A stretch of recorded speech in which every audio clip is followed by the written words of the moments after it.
एक बार एक ग्वालन थी। रोज सुबह निकलती थी अपने घर से दूध बेचने के लिए। दूसरे गांव जाती थी। उसके गांव के बीच में एक नदी आती थी। वो रोज नदी पार करके जाती थी, यही उसका रूटीन था, दूध बेचना।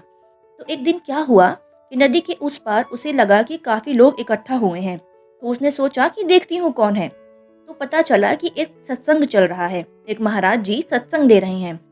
तो ये रुक गई। वहां पर जो साधु महाराज थे वो कह रहे थे कि ईश्वर के नाम में इतनी ताकत है, इतनी ताकत है कि आप सच्चे हृदय से ईश्वर का नाम लें तो भव सागर भी पार कर सकते हैं। ये बात इसने सुनी कि बड़ी अच्छी बात है भाई, ईश्वर के नाम में इतनी ताकत है। अब ये आती जाती वहां रुक जाती, एक दो बार कुछ ना कुछ सुन लेती। एक दिन हुआ यूं, ये दूध बेचकर घर के लिए निकली और नदी के पास पहुंची तो नाव वाला दूर दूर तक दिखाई नहीं दे रहा था। जब नाव वाला कहीं दिखाई नहीं दिया तो इसे चिंता हुई कि घर में बच्चे इंतजार कर रहे होंगे। तो इसके मन में वो बात आई कि साधु महाराज जी ने कहा था कि सच्चे हृदय से ईश्वर का नाम लो तो भव सागर से पार हो जाते हैं। तो इसने बोला हे कृष्ण, और नदी पर पांव रखा और पार कर गई पानी पर चल के। उस पार जाके इसने देखा कि वाह, ये तो महाराज जी ने बड़ी अद्भुत बात बताई। मैं भगवान का नाम लेकर चली और नदी पार हो गई, कितनी सरल बात है।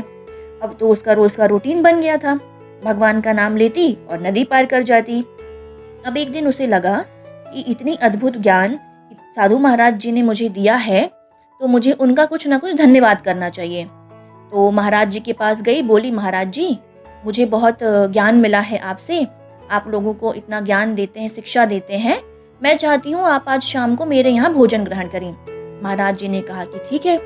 वो बोली तो ठीक है महाराज जी, मैं दूध बेचकर आती हूँ, जाते वक्त आपको अपने साथ ले चलूंगी। अब ये दूध बेचकर आई, महाराज जी के पास गई और बोली चलिए। महाराज जी को ये नदी के पास लेकर आई और बोली कि चलिए महाराज जी। तो महाराज जी बोले हाँ बेटा, लेकिन नाव तो आने दो। वो बोली अरे महाराज जी, नाव की क्या जरूरत है। महाराज जी ने हंसकर कहा कि मुझे तैरना नहीं आता। उसने बोला लेकिन तैरने की क्या जरूरत है महाराज जी, आप ही ने तो सिखाया था कि सच्चे हृदय से भगवान का नाम लो तो भव सागर से पार हो जाते हैं। तो मैं तो सच्चे हृदय से भगवान का नाम लेती हूँ और रोज नदी पार कर लेती हूँ। और इसने क्या किया कि इसने सच्चे हृदय से भगवान का नाम लिया और नदी पार कर गई। और नदी के उस पार जाके बोली आओ ना महाराज जी, रुक क्यों गए। महाराज जी तो देख के स्तब्ध हो गए। महाराज जी ने वहीं इसे लेटकर साष्टांग दंडवत प्रणाम किया और कहा कि मैं तो सिर्फ शिक्षा देता हूँ, लेकिन सच्चा ज्ञान, सच्ची भक्ति, सच्चा प्रेम तो तुम्हारे हृदय में है।